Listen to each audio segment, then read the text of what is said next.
வெள்ள பாதிப்பில் நிர்கதியற்ற நிலையில் உள்ள தங்களுக்கு நிரந்தரமான இடம் வழங்க வேண்டும் என சென்னையில் சிறப்பு முகாம்களில் தங்க வைக்கப்பட்டுள்ள மக்கள் கோரிக்கை விடுத்துள்ளனர்.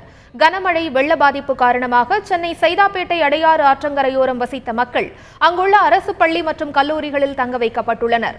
முகாம்களில் போதிய அடிப்படை வசதி இல்லாததால் அவர்கள் சிரமத்திற்கு ஆளாகியுள்ளனர். வெள்ளத்தில் தங்களது உடைமைகள் அனைத்தையும் அடித்துச் செல்லப்பட்டதால் செல்வதற்கு இடமின்றி நிர்கதியற்ற நிலையில் இருப்பதாக அவர்கள் வேதனை தெரிவித்துள்ளனர். எனவே தாங்கள் குடியிருக்க நிரந்தரமான இடம் வழங்க தமிழக அரசு நடவடிக்கை எடுக்க வேண்டும் என முகாம்களில் உள்ள மக்கள் வலியுறுத்தியுள்ளனர். பசங்களோட படிப்பு பாதிக்கப்படுது. இது வரைக்கும் யாரும் இங்கே இருங்கன்னு சொல்லிட்டு யாருமே இருக்குன்னு சொல்லி நாங்கள் இங்கே இருக்கிறதுக்கு எங்களுக்கு கொஞ்சோட விருப்பம் இல்லை.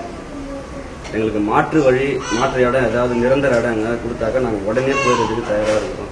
ஆனால் இது வரைக்கும் யாரும் எங்களை எந்த கன்சல்டும் பண்ணலை. இந்த நிமிஷம் என்ன நடக்கும்? இவங்க வராங்க, காலி பண்ணுங்க, எங்கன்னா எடுத்துன்னு போங்கன்றாங்க. நாங்கள் எங்கே போக முடியும்?